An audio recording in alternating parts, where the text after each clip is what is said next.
gloire de Dieu est sur nous. Quelqu'un qui a soif.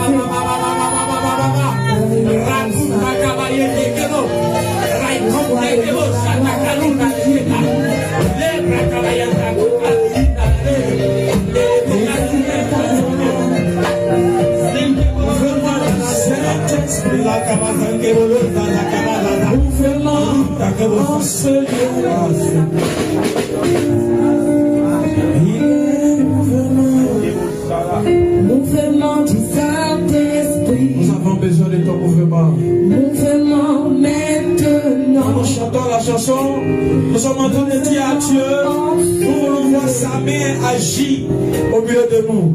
Allons-y. Il y a un mouvement. Oui. Mouvement du Saint-Esprit. Il y a un mouvement maintenant. Il y a un mouvement en ce lieu. Il y a un mouvement. Il y a un mouvement du Saint-Esprit. Il y a un mouvement maintenant. Il y a un mouvement en ce lieu. Il y a un mouvement. Il y a un mouvement du Saint-Esprit. Il y a un mouvement maintenant. Il y a un mouvement en ce lieu. Il y a un mouvement du Saint-Esprit. Il y a un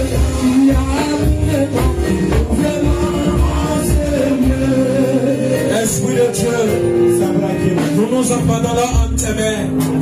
Ce soir, si nous sommes là quelque part, c'est parce que nous avons besoin de ton esprit. Nous avons besoin de ton feu qui brûle continuellement. Nous sommes venus ce soir pour nous ressourcer. Alléluia. Nous sommes venus ce soir, oh Seigneur, pour avoir le saut devenant de ta part. Nous nous abandonnons en tes mains. Alléluia. Esaïe pouvait dire, me voici. Voici ton église. Voici ton église. Nous voici. Nous voici. Nous avons besoin de ton sceau. Nous avons besoin de ton implantation. Nous avons besoin de ton surnaturel. Nous avons besoin de ton puissant Adam. Nous avons besoin de ton feu. Nous voulons tu émettre notre esprit. Manifeste. Oui.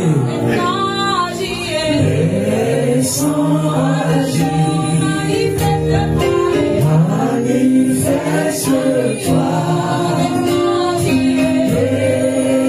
Tu pries comme ça. Dis Saint-Esprit, descends. Manifeste-toi. Parce que tu as besoin de lui. Descends, agis. Manifeste-toi.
présence totale au milieu de nous. Nous voulons que notre intelligence s'étaise, mais que ce soit toi qui sois au milieu de nous. Nous voulons voir la manifestation de ta puissance. La Bible déclare dans Actes chapitre 2, le jour de la Pentecôte, des langues semblables à des langues de feu leur apparut séparées, les unes des autres se posaient sur eux, et ils furent tous remplis du Saint-Esprit. Et ils ont commencé à faire quoi? Ils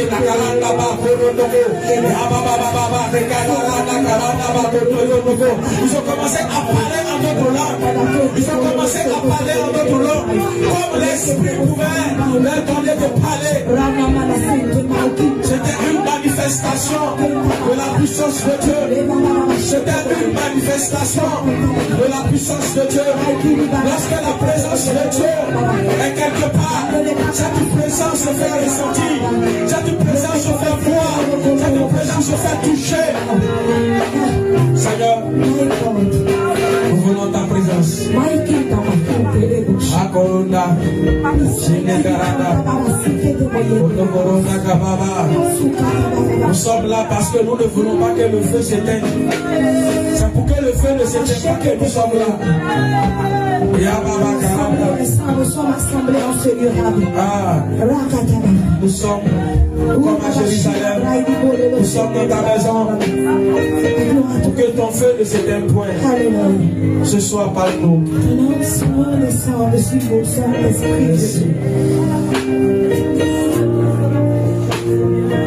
Merci Saint-Esprit.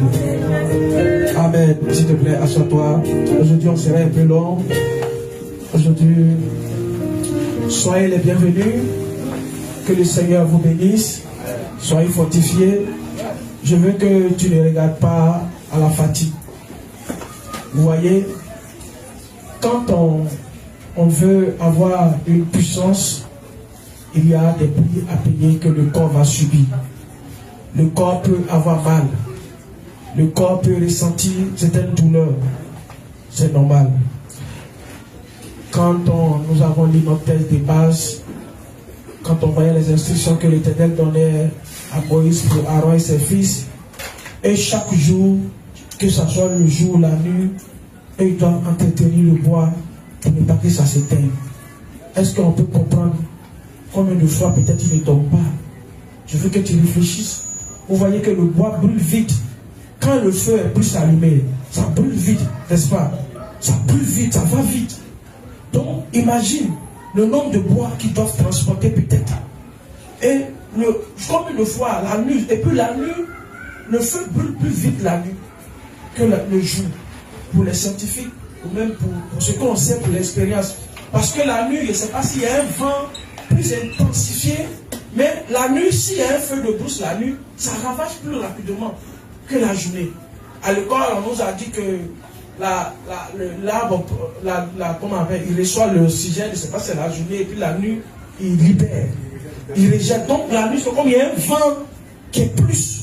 Donc imagine que ces personnes-là, pour entretenir le feu, la nuit, ça brûle plus vite. Regarde le nombre de sacrifices qu'ils doivent faire. Vous voyez, pour garder le feu ou avoir le feu, il y a des sacrifices aussi. Et par la grâce de Dieu, hier, nous avons vu l'introduction. Ça veut dire que Dieu cherchait des veilleurs pour garder le feu, pour les gardiens et autres. Aujourd'hui, nous allons pousser un peu. On va venir dans le Nouveau Testament. Et à l'époque, le feu que le Seigneur parlait, c'était physiquement. Il devait garder le feu physiquement. Mais à nous, notre temps, ce n'est pas un feu physiquement où on doit prendre le bois et autres. Mais c'est un feu spirituel qui est produit par le Saint-Esprit. Jésus pouvait dire, je ne vais pas vous laisser orphelin. Et vous donner le Saint-Esprit. Et on voit que Jésus même dit dans Actes chapitre 1, verset 8, il dit, vous allez recevoir une puissance du Saint-Esprit, va venir sur vous, et vous serez mes témoins. Et lorsque ils reçoivent cette puissance, la Bible dit que c'est des langues de feu. C'est-à-dire que quand on dit langue de feu, c'est pas pour dire que quelqu'un parle, il y a le feu qui sort. Ça n'existe pas, il n'y a pas une personne qui parle et puis le feu sort. Mais il y a une puissance surnaturelle qui est venue sur eux. Et même quand cette puissance est venue, il a eu le même effet comme un feu. Ça veut dire qu'ils ont commencé à brûler. Brûler, quand il dit brûler, c'est pas brûler physiquement. Mais ils ont commencé à avoir certaines forces. Ils ont commencé à avoir la force surnaturel. Et je veux que vous arrivez à bien me suivre ce soir. Ce soir, ça sera, comment on appelle ça, on va faire l'action prophétique. Mais pour que tu puisses comprendre l'action prophétique, on va prendre le temps de parler des Écritures. Je vais aller en dégradation. Excusez-moi s'il y a des mots que je vais sauter. Parce que je vais faire du 4 thèmes en un seul mot. C'est-à-dire que c'est 4 thèmes que je vais rassembler pour que tu puisses comprendre. Aujourd'hui, notre feu n'est pas le feu au temps de Moïse. Mais c'est un feu qui nous est promis par le Saint-Esprit. Vous voyez, nous sommes dans la nouvelle alliance qui est venue par Jésus-Christ. Et hier, on a vu le modèle de l'Ancien Testament. Aujourd'hui, on vient sur le modèle du Nouveau Testament. Jésus vient sur la terre. Il vient pour quelque chose, dites-moi. Jésus est venu pourquoi? Pour nous sauver. Ça, on va dire, c'est la raison centrale de sa venue. La raison centrale de la venue de Jésus, c'est pour nous sauver. Mais quand Jésus vient et qu'il finit son parcours, il faut qu'il y ait des gens qui puissent veiller sur quoi? Sur tout ce qu'il a laissé. Pour que ça arrive à nous. Quand on prend même les évangiles, il a dit, ce que je vous ai montré, vous aussi vous devez aller montrer aux autres. Allez-y, c'est-à-dire que allez-y propager. N'est-ce pas? Donc en un mot, Jésus est venu pour nous sauver. Mais Jésus aussi, il est venu accomplir certains desseins. Et il a besoin aussi des veilleurs pour garder ce qu'il est venu leur montrer. Pour garder, pour que ces veilleurs puissent alors tout garder et propager. C'est-à-dire qu'il a besoin des veilleurs, et il a besoin des disciples, et il a besoin des missionnaires pour aller propager. Et je vais remonter d'abord par la mission de Jésus. Jésus est venu sur cette terre d'abord pour la raison centrale qui est pour nous sauver. Mais quand on va dans les Écritures, on peut résumer en 7 grandes missions. Jésus est venu premièrement, pour révéler Dieu aux hommes.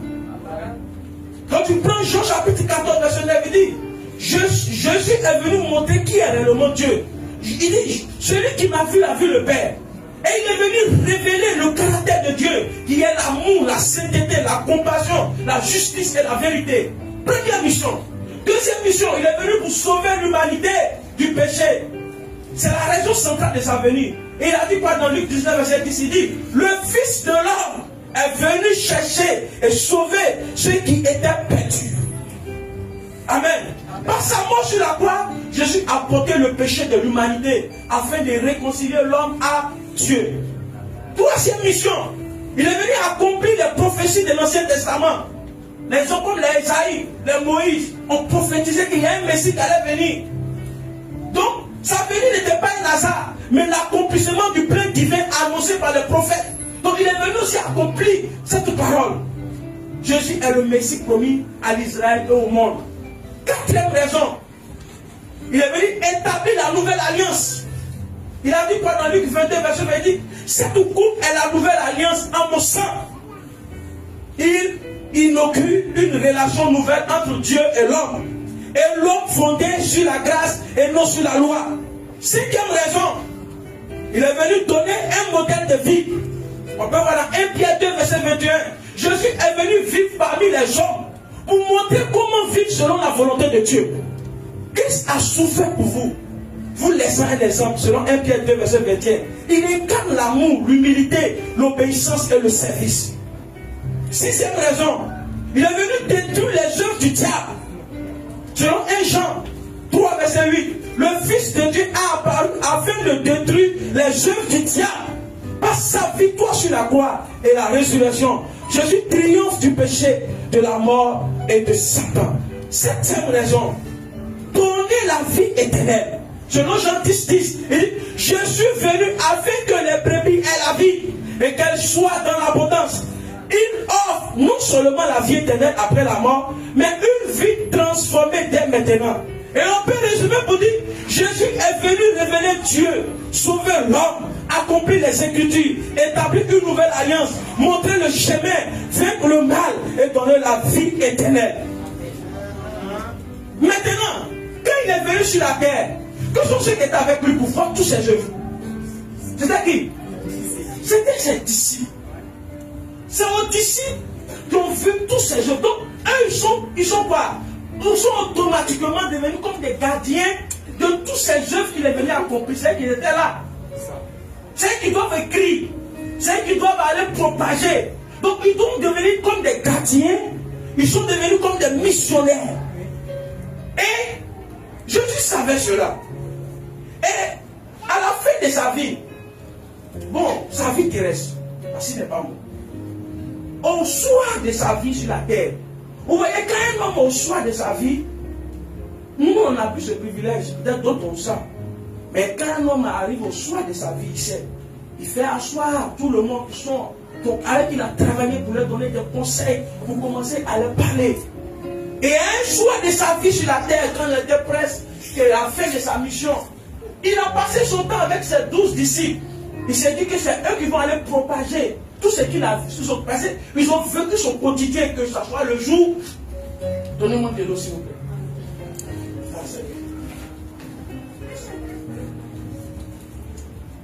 Que ce soit le jour, que ce soit la nuit. Donc eux, ils sont comme des gens qui doivent aller propager, des veilleurs. Donc ils sont quoi? Ils doivent garder le feu. Quand Jésus est venu, il a opéré plusieurs miracles. Ils ont vu. Donc c'est eux-là qui doivent garder ce feu-là. Le feu-là ne doit pas s'éteindre. Si eux-là, ils arrêtent, nous, on n'allait pas être sauvés. Et Jésus, au soir de sa vie, qu'est-ce qu'il va faire? Quand il prend Jean chapitre 14, allons-y dans Jean chapitre 14. Il va commencer à s'asseoir, parler avec eux. Il était au soir de sa vie, c'était sur Jean chapitre 14. Là, il ne sait pas combien de jours, n'ont pas précisé, mais il était dans une semaine avant sa mort. Il a commencé à parler avec ses disciples. Il était en train de leur dire comment revoir, leur donner des ordres. Mais il a commencé à observer qu'il y a créé une peur qu'ils ont commencé à manifester.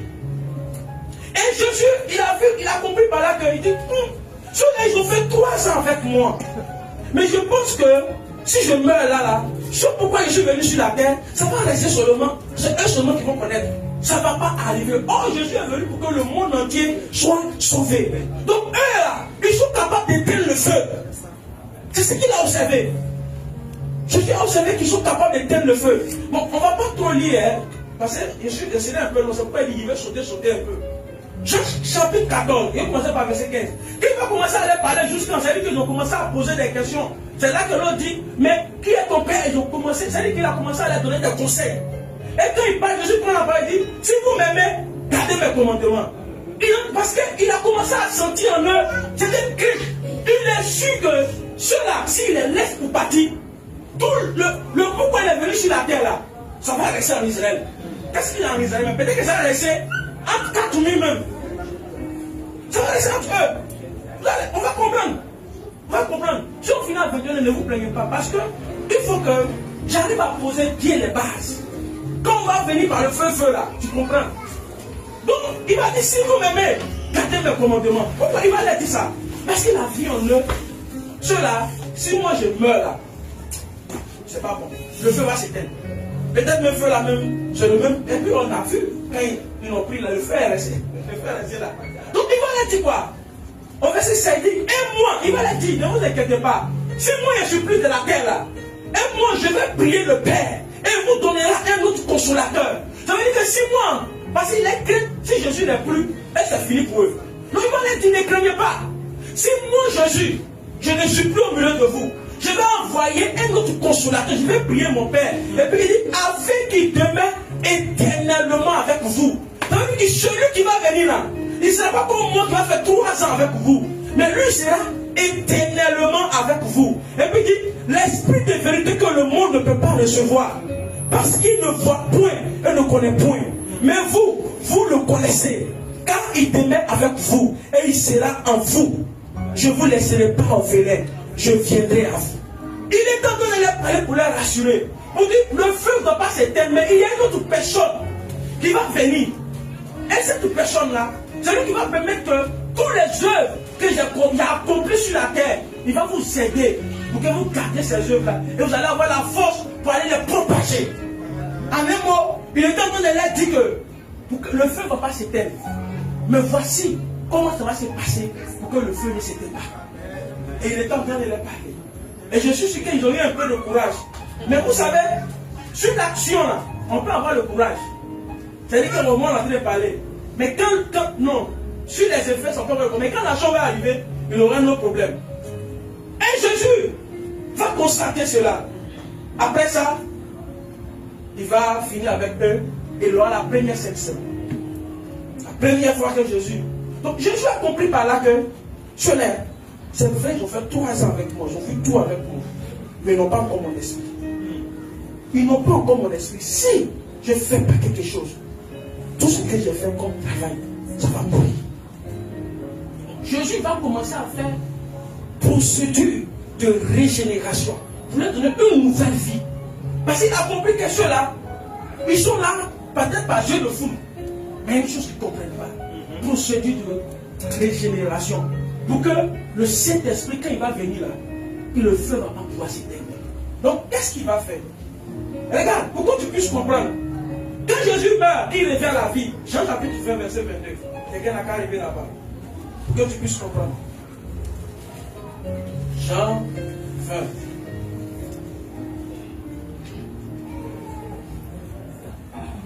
Attends. Oui, il dit quoi? Vas-y. Jean chapitre 20. Oui, tenons des mots. Ok.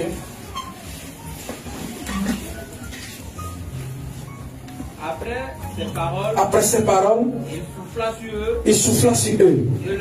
Et leur dit, recevez le Saint-Esprit. Donnez-moi un peu de passe, s'il vous plaît.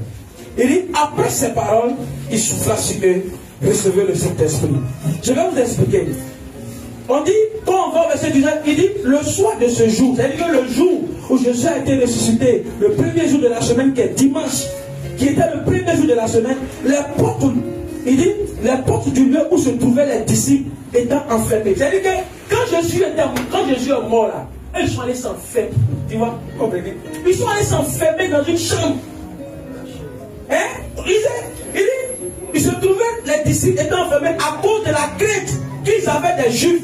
Jésus vient. C'est-à-dire que Jésus est mort, hein, pendant que Jésus les a parlé pour dire, vous devez aller, parler de moi. Eux là, Jésus est mort là. Ils sont allés se cacher dans une chambre. Et puis se sont enfermés. Imagine, ceux-là, s'ils restent enfermés là-bas, est-ce que l'évangile va arriver? Jésus a compris que ceux-là, ils n'ont rien compris, nada, ils n'ont rien compris. Il faut trouver une solution. Ils n'ont rien compris. Donc il va aller les trouver là-bas. Donc on dit, il s'est présenté au milieu d'eux. Elle a dit, la paix soit avec vous. Tu comprends? Et puis il dit, et quand il eut dit cela, il leur montra ses mains et son côté. Les disciples furent dans la joie en le voyant. Pour eux là, il est arrivé, c'est fini, le travail continue. Elle ne peut pas continuer le travail. C'est dit au moins s'il est arrivé, on va sortir à nouveau. Ils sont enfermés, ils ne peuvent plus sortir. Pour eux, s'ils sont, on va les attraper. C'est fini. Et la Bible dit, verset 21, Jésus l'a dit à nouveau, la paix soit avec vous. Et puis il dit, comme le Père m'a envoyé, moi aussi je vous envoie. Est-ce que vous comprenez le message? Il est venu faire, Dieu l'a envoyé pour faire ce travail. Et il a fini. Et maintenant, il continue le travail et il va éteindre le feu. Donc je lui dis, ok, donc c'est comme ça. Comme le Père m'a envoyé, moi je suis venu et vous ai donné le feu. Maintenant, vous devez continuer avec le feu. Donc moi aussi, je vous envoie. Donc il a compris par là que ceux-là, ils n'ont pas le feu. Il dit quoi? Après cela, ces paroles, il souffla sur eux. Elle a dit, recevez le Saint-Esprit. Est-ce que quelqu'un me comprend? Amen. Parce qu'il a compris que ceux-là, ils sont dans la chair. S'ils disent recevoir le Saint-Esprit, c'est qu'ils sont quoi? Ils sont dans la chair. C'est parce qu'ils sont dans la chair même qu'ils sont allés s'enfermer. C'est pas ça? Ils sont allés se cacher. Et avec tous les miracles que vous avez vus, imagine Pierre, Jean-Jacques. Vous êtes partis à la montagne de la transfiguration. Jusqu'à quand tu voulais rester là-bas. Mais il est mort et ils sont allés s'enfermer. Ça veut dire quoi? Le feu s'arrête, le feu va se. Or, le feu ne doit pas. Je suis compris par là. Il fallait faire, depuis les discussions à sa veille là, il a compris que s'il ne trouvait pas une solution, le feu allait. C'est pourquoi il a dit, ne vous inquiétez pas. Quand je vais partir, je vais prier le Père. Quand on écoute bien, ça veut dire que ce n'était même pas programmé. C'est à partir de leur discours qu'il a compris qu'il fallait que quelqu'un vienne. Parce que quand quelqu'un dit, je vais prier le Père, c'est-à-dire, je vais lui faire une demande pour que le consolateur vienne. Donc, c'est à partir de l'échange qu'il a compris que s'il n'y a pas quelque chose qui est fait, le feu va s'éteindre. Lisez vos Bibles. Si c'est faux, dites-moi, arrêtez-moi.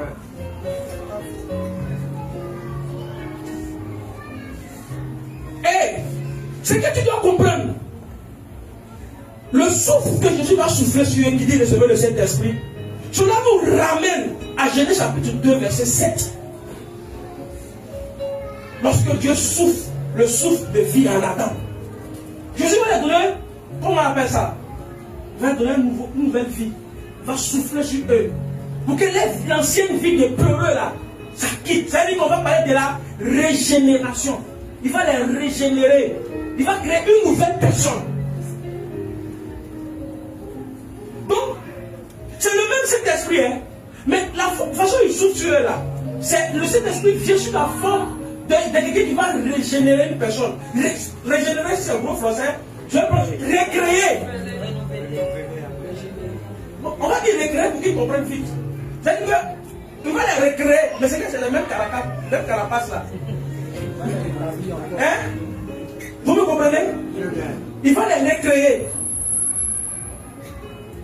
Donc, il commune dans ce but la vie nouvelle et l'autorité spirituelle avant la Pentecôte. Donc, c'est cette manifestation de puissance publique. Et l'objectif, c'était quoi? C'était la transmission de la vie de résurrection. L'objectif, c'était la transmission de la vie de résurrection. Jésus, nouvel Adam. Selon 1 Corinthiens chapitre 15, verset 45. Donc, il va leur communiquer la vie spirituelle et la nouvelle création. Parce que s'il veut laisser les anciennes personnes là, ça ne va pas marcher. Parce qu'ils sont les peureux. Malgré tous les miracles qu'ils ont fait avec Jésus, eux, ils ne peuvent pas entretenir le feu. Pour qu'ils puissent entretenir le feu, il faut qu'ils soient une nouvelle personne. Et c'est une expérience de régénération, pas encore une mission publique. Donc, le travail que Jésus va faire, c'est d'abord les régénérer. Tant qu'il ne va pas créer une nouvelle personne, je vais te mêler par quoi? Tant qu'on ne va pas devenir une nouvelle personne, une nouvelle créature, on ne peut pas prendre soin du feu. Tu me comprends? Tant que tu vas rester ta même personne, Chanel, tu ne peux pas prendre soin du feu. C'est qu'eux-mêmes, tu ne peux pas recevoir pour dire que tu vas prendre soin. Donc, après les choses, Jésus ne envoie pas le feu d'abord. Il va d'abord les recréer. Une nouvelle personne qui vient, qui a une nouvelle vie. Et à partir de là, il sait que je peux envoyer le feu. Comme ils sont devenus une nouvelle créature, il y a le Saint-Esprit qui vient en eux. Ils peuvent maintenant assumer pour garder le feu. Amen. Amen.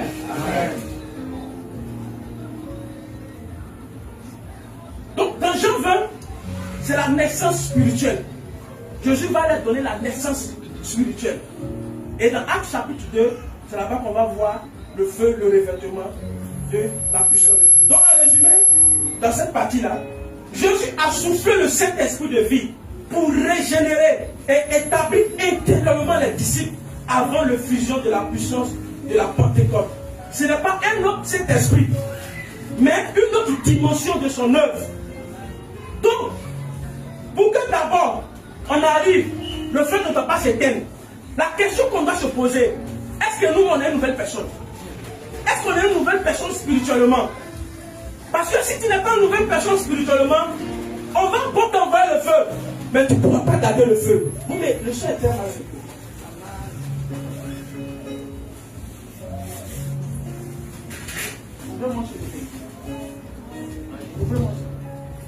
Alléluia. Le professeur, merci. Et la régénération, c'est quoi? Dans la Bible, régénérer signifie donner une nouvelle vie par l'action de Dieu. Produire une transformation intérieure profonde et faire passer une personne de l'ancienne nature à une nouvelle création par l'œuvre du Saint-Esprit. La régénération n'est pas une simple amélioration morale, mais une renaissance spirituelle. Le mot biblique qui est lié à cela, c'est la nouvelle naissance. La renaissance. La création nouvelle. Le renouvellement du cœur. Et dans le Nouveau Testament, il est étroitement associé à l'expression naître de nouveau. Donc ça veut dire quoi? Ces disciples-là étaient là, ils ont vu tous ces miracles, mais ils n'étaient pas nés. Moi, ce qui me fait peur jusqu'à présent, c'est dans Jean chapitre 14. Quand il dit, je vais prier le Père pour qu'il vous envoie le consolateur. C'est un mot, il veut dire quoi? Ça fait peur. Ils n'ont rien compris de tout ce que j'ai fait avec eux.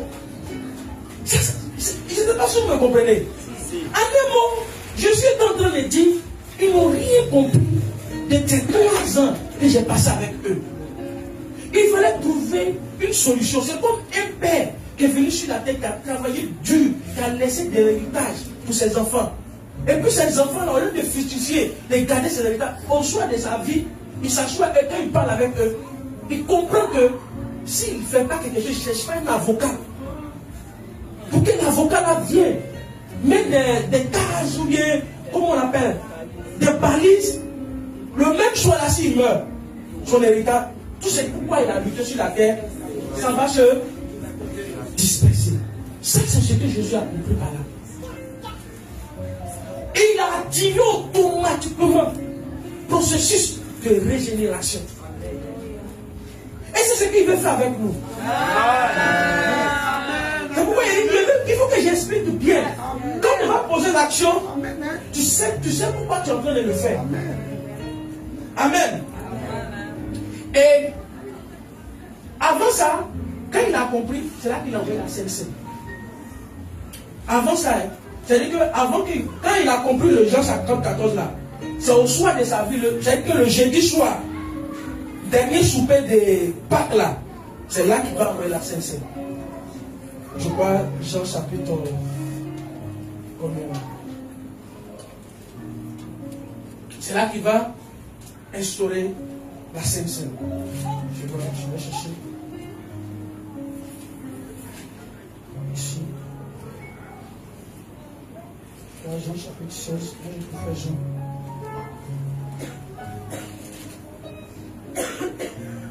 Matthieu 26 aussi. Oui, Matthieu 26, verset 26. C'est pas mal. Mais non. Matthieu 26, verset 26. À 30, je crois. Vous verrez, Matthieu parle bien. Je n'ai pas parlé de ça. Matthieu parle bien. Matthieu 26, verset 26. À 30, je crois. Matthieu 26. On dit, pendant qu'il mangeait, Jésus prit du pain. Et après avoir rendu grâce, il le rompit. Il le donna aux disciples en disant, prenez, mangez ceci est mon corps. Et prit ensuite une coupe. Et après avoir rendu grâce, il le donna en disant, buvez-en tous, car ceci est mon sang. Le sang de l'alliance qui est répandu pour plusieurs pour la rémission des péchés.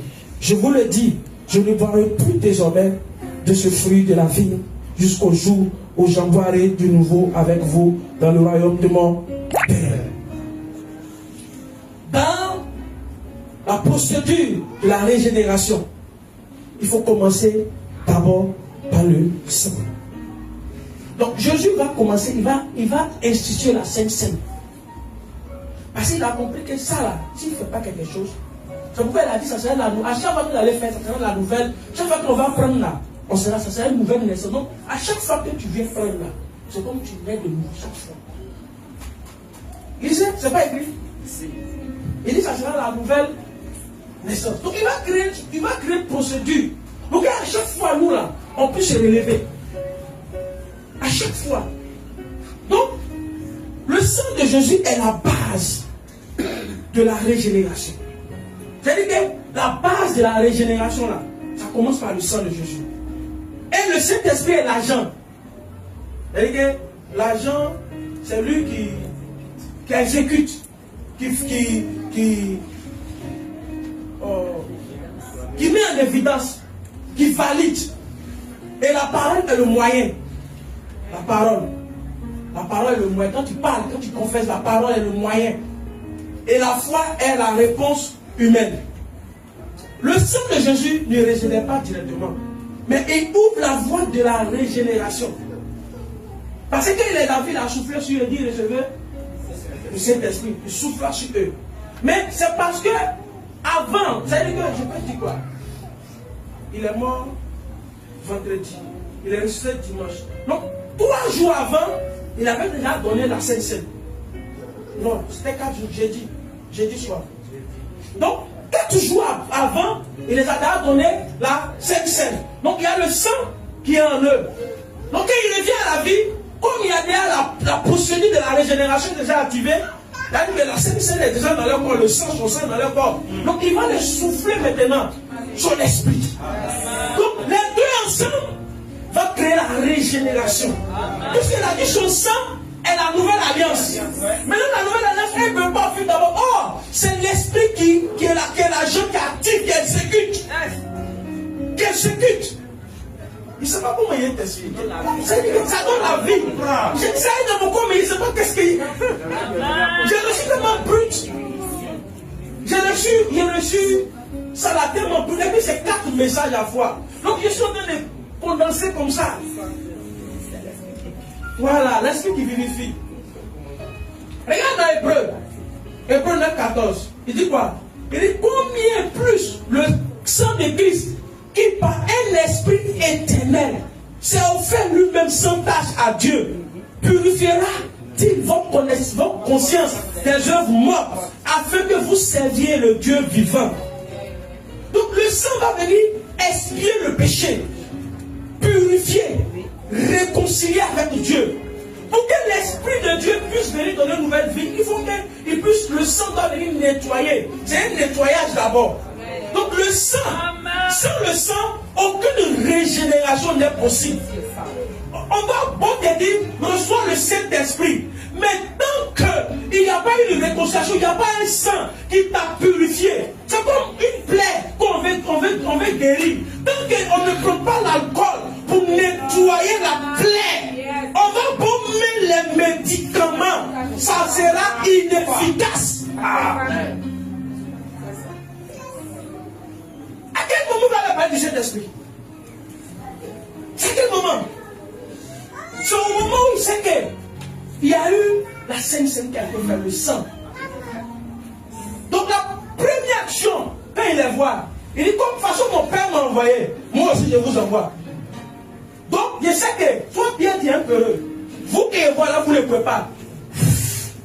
Recevez mon esprit. Puisque mon sang est en vous. Or le sang et l'esprit vivent ensemble. Quand l'esprit s'en va, le sang arrête de circuler. Parce que le sang et l'esprit vivent ensemble.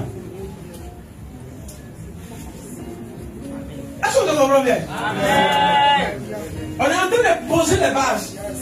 J'ai dit, pardonnez-moi. Si y a des trucs que tu n'as pas compris, pardonne-moi. Parce qu'il faut que tu trouves quelque chose de bon pour te donner, pour ne pas que... La régénération est l'œuvre du Saint-Esprit. Tite chapitre 3, verset 5. Il dit quoi?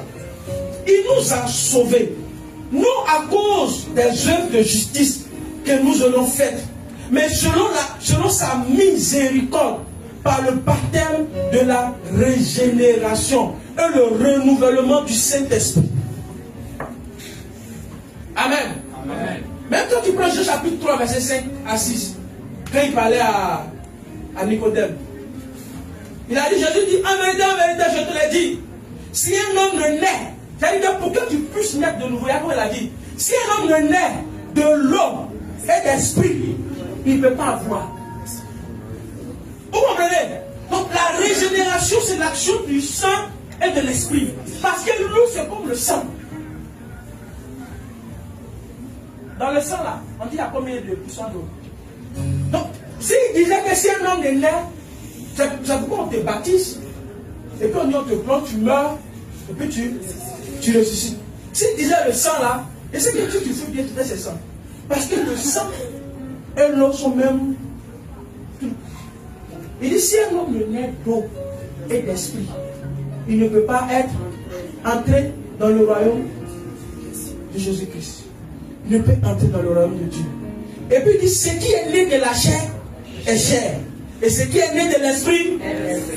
Donc Jésus comprend que sur les hommes nés de la chair, tant que les chairs vivra, ils ne pourront pas d'abord à recevoir le Saint-Esprit et aussi entretenir aussi le feu.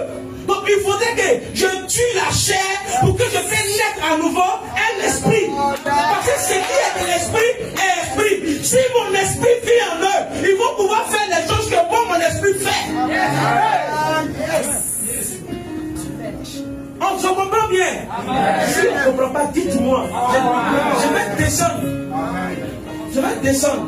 Hein? Je ne vais pas être profond. Je vais être terre à terre. Vous ne voulez pas que ce soit ceux qui comprennent un peu la parole qui comprennent. C'est le Saint-Esprit qui communique la vie nouvelle. Mais il agit sur la base du sang versé à la croix. C'est le Saint-Esprit. C'est pourquoi on dit que c'est le Saint-Esprit qui convainc. C'est le Saint-Esprit qui fait tout. C'est lui qui est à la base, c'est le maître, c'est l'exécuteur. C'est lui, je ne sais pas comment il t'a dit, c'est lui qui a le dernier mot, c'est lui qui a la signature. L'exécutant, l'agent, l'exécutant. Donc, tant que le Saint-Esprit ne te communique pas l'esprit, mais à quel moment il peut te communiquer? Il peut venir vers toi. C'est lorsque le sang va faire son travail. C'est-à-dire que lorsque tu vas te réconcilier avec Jésus-Christ et que son sang va te purifier, c'est à partir de là, le Saint-Esprit lui vient et il prend place. Parce que la Bible dit, notre corps est l'habitation du Saint-Esprit. Mais si ce corps-là n'est pas nettoyé, n'est pas propre, une maison qui est sale, tu ne peux pas te coucher là-bas. Tu vas dire pourquoi la maison est sale. Il faut qu'on nettoie la maison. Il faut que la maison soit propre. Tant que la maison ne devient pas propre, le Saint-Esprit ne peut pas cohabiter.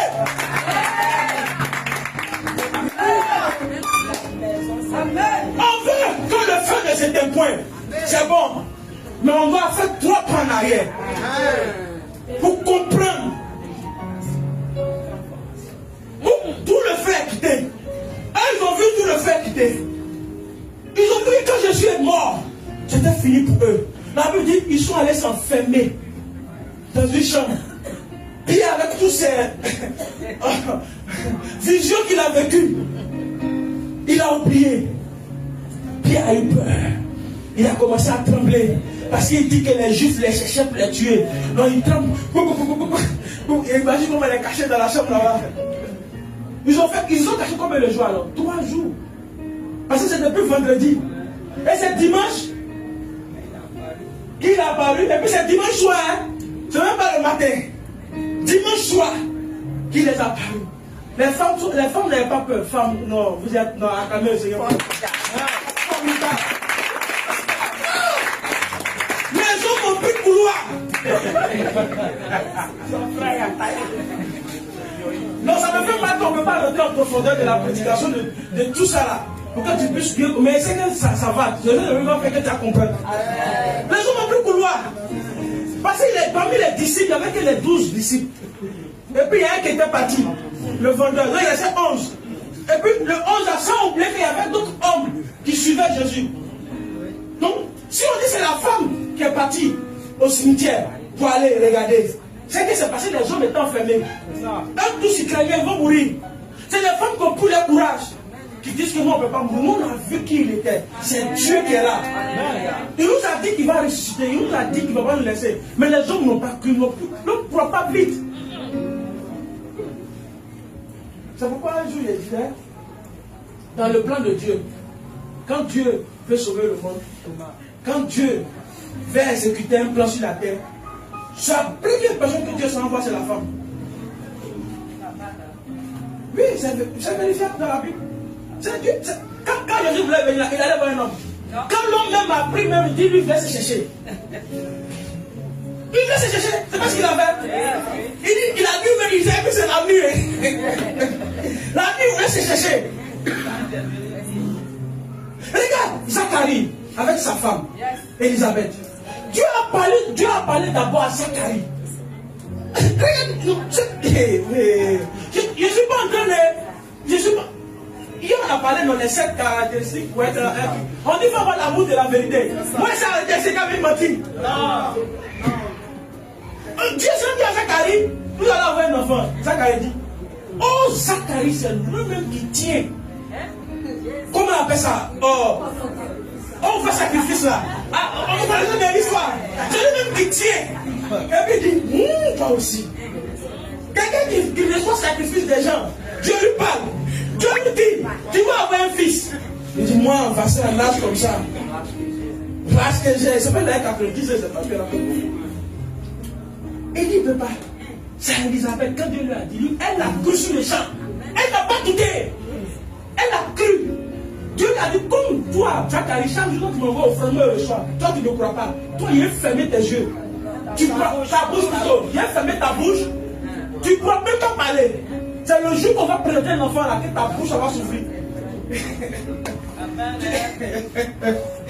Et nous les hommes, pas facile, hein? Non, la vie est trop dure. Donc, on n'est pas censé, on nous blague pas facilement. Hein?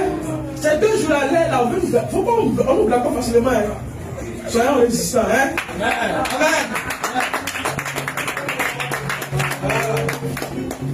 Donc j'étais où? Donc le sang de Jésus rend possible la nouvelle naissance. Selon 1 Pierre chapitre 1 18. Est-ce que ça sert pas là? 18, 19, verset 23. Je vais lire pour qu'on puisse comprendre. 1 Pierre, prenez vos Bibles. 1 Pierre chapitre 1, verset 18 à 19, le verset 23. Prenez, je vais lire rapidement. Il dit, sachons que ce n'est pas par des choses périssables, par de l'argent ou de l'or, que vous avez été rachetés de la vaine manière de vivre que vous avez hérité de vos pères, mais par le sang précieux de Christ, comme d'un agneau sans défaut et sans tache. Verset 23, il dit, puisque vous avez été régénérés, non pas une semence corruptible, mais par une semence incorruptible, par la parole vivante et permanente de Dieu. Amen. Amen. Donc, c'est que tu dois comprendre, le sang rachète.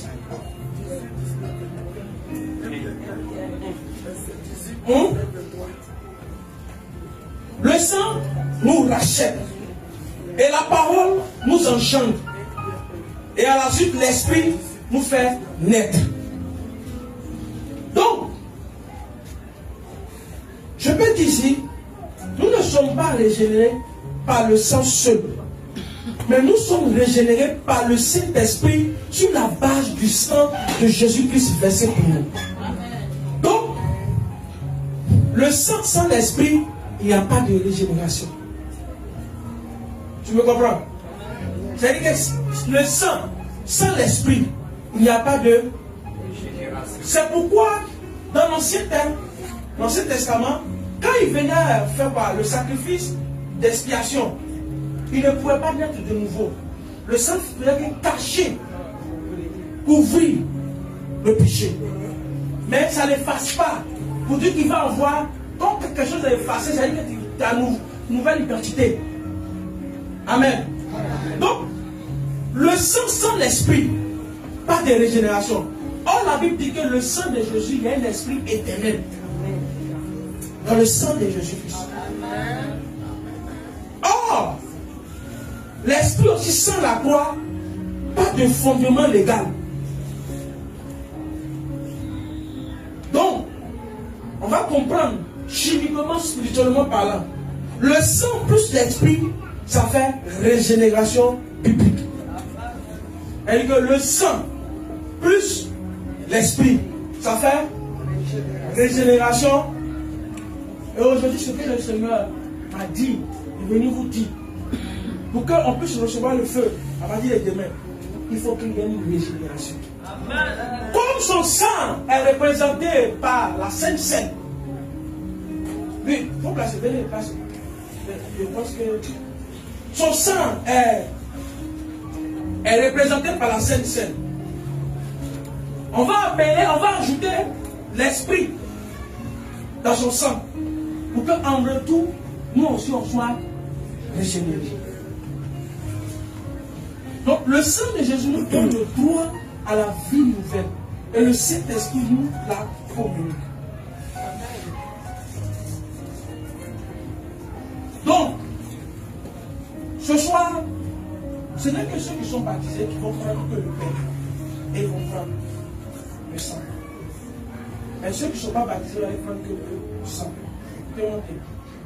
Parce que selon les choses, il faut être baptisé pour pouvoir prendre les deux à la fois. Et comme c'est l'action prophétique, on va faire la Sainte Seine à moitié. On va faire la Sainte Seine comme je dois. Donc ceux qui ne sont pas baptisés, ils n'allez pas prendre le pain. Donc nous qui sommes baptisés, on prend le pain d'abord. Et après, on va venir prendre maintenant nous tous le sang, le vin. Amen. Amen. Voilà comment ça va se passer. Et à la suite de ça, nous allons prier. Le Seigneur m'a dit, quand on va faire l'action prophétique, les maladies liées au sang seront évacuées.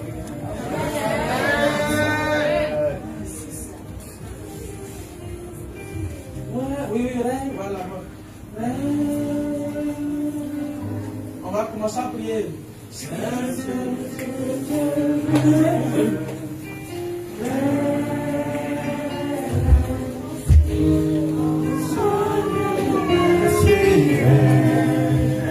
Attends, quelqu'un a une question? Quelqu'un n'a pas compris quelque chose? C'est vrai, j'ai été bref, mais je pense que j'ai quand même essayé de... Quelqu'un n'a pas compris quelque chose? Parce que si tu n'as pas compris, on ne peut pas poser l'action.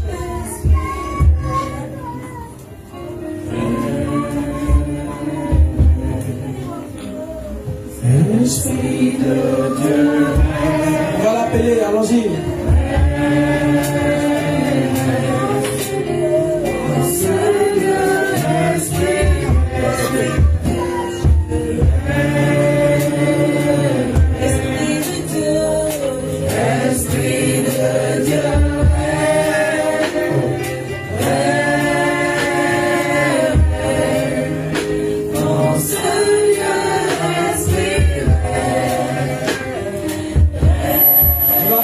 Tous les serviteurs, on va se mettre autour, on va...